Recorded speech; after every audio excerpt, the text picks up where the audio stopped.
Hey y'all, it's Miss Abalori here. Woke up to a car with a dead battery this morning. Luckily, it's an easy fix. My brake light stays on, so they're telling me that I need what's called a brake light switch. And with that, I'm going to go ahead and just replace my front and back headlights and taillights. And yeah, this is how my Sunday is started, but nonetheless, still giving God all the glory, all the praise, because right now, it's an easy fix. Anything else, I'll worry about it later. So to that, I am saying you guys have a blessed Sunday, and whatever's happening in your life, just know it is temporary. Give it to God and He will see you through. He will work it out. So until next time.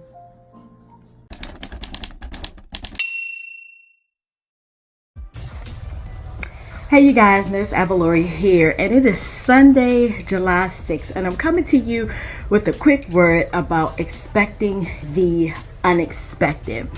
And I have been expecting a lot of the unexpected because it just seems like everything that I have planned for, hoped for, has just kind of dismantled, been blown to smithereens, and I'm just trying to figure out, like, God, what is next? So let's talk about it. Welcome back to my channel. If you are new here, thank you for coming aboard and hanging out with me. I am Nurse Abalori. I am, as always, a board certified registered nurse, and I am also the founder of 1720 Faith, where we capitalize on God's word that if you have faith of a mustard seed, you can move mountains, you can make anything happen, you can just... And that is something that my mom preached to me since I was a little girl. It's just using your faith, having a faith. You don't need a lot. You just need a tiny grain, a minuscule amount the size of a mustard seed to help get you through. So today we are going to be talking about expecting the unexpected. So one of the things that I have learned in the last 2 years, since in dealing with a lot of personal things that have gone on, is to expect the unexpected in a way that you are designing your life at times. It's not going to often go the way that you plan. So, for instance, yesterday my son had my car. He was at work, and this is a prime example of expecting the unexpected. He called me and told me the car wasn't starting. Long story short, he got a jump. He made it home.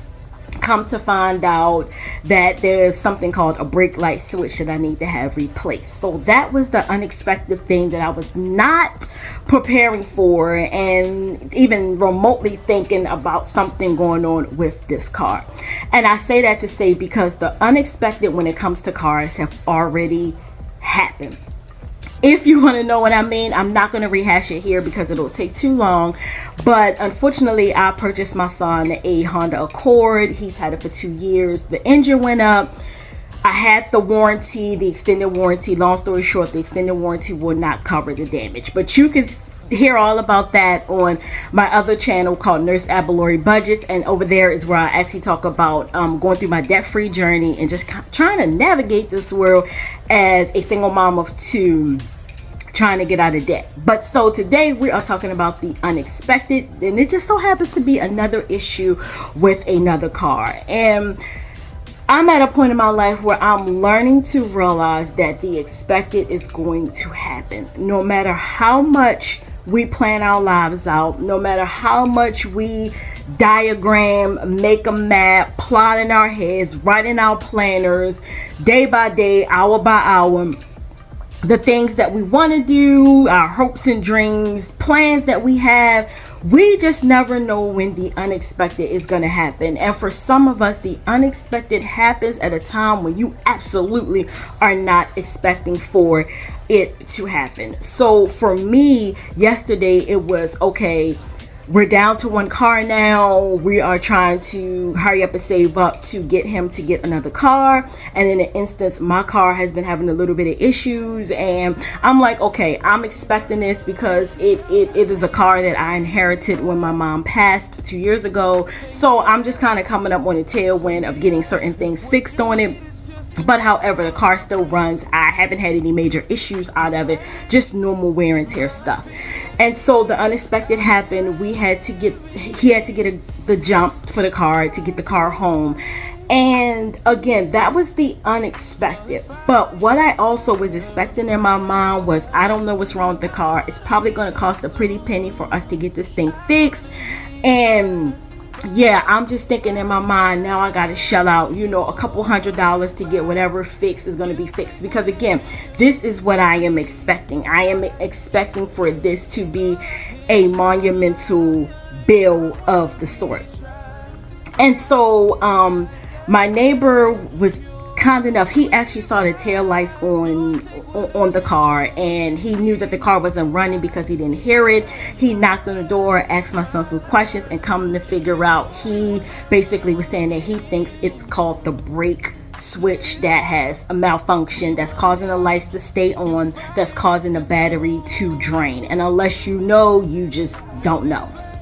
And so, long story short, I was not expecting to, of course, to hear that, because I don't know what it is. I'm not a mechanic. But on the hindsight of things, I was expecting, this is going to probably cost a pretty penny to fix. Come to figure out, the unexpected happened. The part is only like $33. And then I just decided to go ahead and replace my front headlights because they're getting kind of dim. So I was like, let me go ahead and throw that into the cart. That was like $20-some. So altogether, it came to like $70 with some change and some tax. And then I opted to have the parts delivered to my home. So again, the whole total came to like $72 and some change with the parts, the pricing, the fee to get it delivered. And so what the unexpected was, I was here thinking that this piece is going to cost a whole lot of money to replace this, that, and the third, not realizing this is actually a quick and easy fix. If I were a mechanic, if I were somebody who was able to work on cars, then I am like, okay, I could make this a fix. My son and I, we YouTubed it. Unfortunately, we're not mechanic savvy, so it's an easy fix. However, it's an easy fix for people that know what they're doing. People who don't know what they're doing, it's not that quite easy unless you just really don't have a complicated car. Unfortunately, the way that it looks in this car, it's easy to get to, but we're just not sure if that's the particular piece that we need to pull apart and replace. So in long story short, I have reached out to a couple mobile mechanics, and hopefully I'll be able to get this car fixed, if not today, then tomorrow. But that goes to say that the unexpected is going to happen, and we have to realize that in our journey, it is okay to know that my plans are going to get derailed. Yes, sometimes they say you're not supposed to go into things thinking negatively. You're not supposed to attach negative things onto your plans. But however, it is realistic that we know we don't live in a perfect world. Things are not going to be perfect. Things are not going to happen in the order that we want them to happen. Things are just not going to be the way that we want them to be 24/7, 365. And it is okay to know that if I am still planning, I am still going to stick to my plans. I am going to plan because the Bible says, write the vision, make it plain, so that he who reads it may tarry. Now, a lot of people use that particular passage to ascribe their hopes, their dreams. Let me go ahead and write it down. But then we also, on the flip side, don't specifically think that as we're writing down our plans, our wishes, our hopes, and our dreams, that something is going to come in on the back burner that is going to destroy everything that we have planned for. We don't like to go into a situation thinking that the negative is going to happen. However, somewhere in our minds, we absolutely have to know that at any given time, our plans are going to be derailed. Our plans are going to go haywire. Our plans are going to dismantle before our eyes. And it is okay for us to know that everything isn't perfect. Life isn't going to be perfect. Our plans are not going to be perfect. And it is ultimately up to us to know that if a disaster strikes, if something goes, the unexpected happens, if something goes haywire, that it is okay to stop, readjust, pray about it, have faith, and seek the Lord's counsel for guidance. I know you're probably saying, Abalori, it's a lot easier because sometimes things happen when we're just blindsided. We don't even know how did this even happen? Where did it even come from? Like, who thought it is, and then just threw it in our faces. Unfortunately, it's life. It is life challenges, and oftentimes the challenges we face in life, they're gonna hit us head on. They're gonna hit us in such a confrontational manner that it's going to be a knockout, drag out punch. It is just going to be a punch, a gut wrenching punch that is going to lower us to the ground. And then from the ground, we have to find a way to recuperate. We have to find a way to pull ourselves together. It is okay to absolutely give those thoughts. It is okay to give those feelings. It is okay. It is actually okay to sit in a moment of feeling devastated or defeated. It is called your rebounding phase. It is called the phase that God is going to allow you to rebound with no issues. Yes, the things that come before us are going to knock us out. They're going to have us in tears. They're going to have us hurting. They're going to have us in a state of confusion. We know all of this. But however, it is our response that determines how we're going to come out through this thing. Now, for me, I could have absolutely cried. I could have absolutely been devastated. I could have absolutely just walked around with a nasty attitude. I could just walk around being mean to people because of everything that has happened to me in the last 24 hours, or even, quite frankly, the last 2 years of life. But that is not how I am choosing to operate. I am choosing to operate, honestly, in a sphere of, there is nothing worse than what I have already gone through, and that is losing a parent. Anything else compared to that is pale in comparison.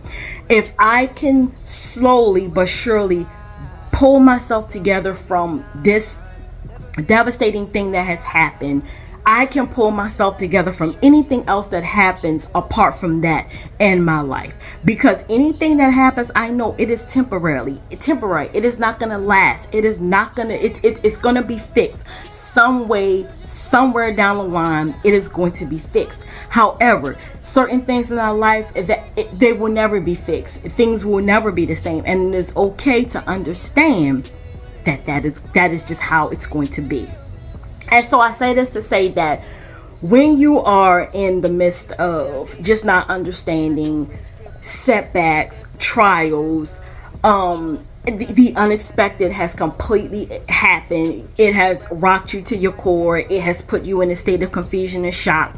It is okay to sit down, regroup, and re-strategize how you're going to come out of this. Now, for me, there is no options. I have to have my car fixed. I need my car. We both need this car to get us back and forth to work at this current time until we're able to get him a car. Hopefully the Lord will bless us with something in the next upcoming weeks. But it is easy for me to regroup from this. It is easy for me to say, hey, I bought the part. I just need to find a mechanic, someone who is going to be able to get out here sooner than later to fix this. Go ahead, make payment, and then just continue on with life. That is the plan. That is how I am choosing to move forward. I am not upset about it. I am not devastated. I am not going to cry. I'm actually not going to be angry about it because it is what it is. It's a car. It's going to break down. Nothing lasts for forever. And so I am okay with that.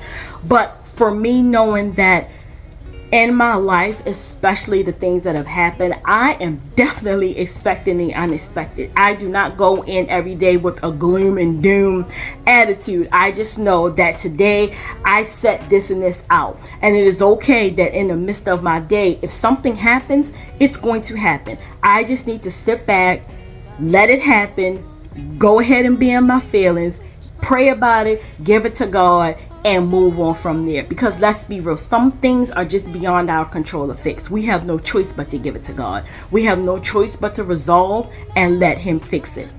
And that is where I am in my life. So I am encouraging you today, if you are a person and the unexpected has happened, it's okay. It's the unexpected. That's why it's called the unexpected. It is okay. We can move on from it. We can learn from it, and we can re-strategize. And again, we can choose the type of attitude that we're going to have in this thing. And that is going to ultimately determine how we're going to come out of it as well. So with that being said, I am ending it here. You guys wish me peace and blessings and love, and hopefully I'll get this thing fixed. And coming from me to you, I am also going to pray for you. I am going to hope and pray that any obstacles, challenges, unexpected occurrences is happening in your life right about now, that you're going to handle it through God's grace and God's mercy. And I want to leave you with a few resources that have helped me out. And that is my 365 affirmations. I'm going to link it, that I got this from Amazon. If you're in your budgeting journey, pick up the 40-day financial fast by Pastor D.L. Williams. He is my actual pastor here in the state of Virginia. And then lastly, I am in the Thrones of Bible Study. So I am using the Complete Guide to Bible Study, written by Stephen Miller. It has every single book of the Bible in here, and it breaks it down to help you understand what exactly the book is, what it's teaching us, who wrote it, and what we can glean from it and apply it to our life. So with that being said, you guys, I'll see you in the next video. Bye.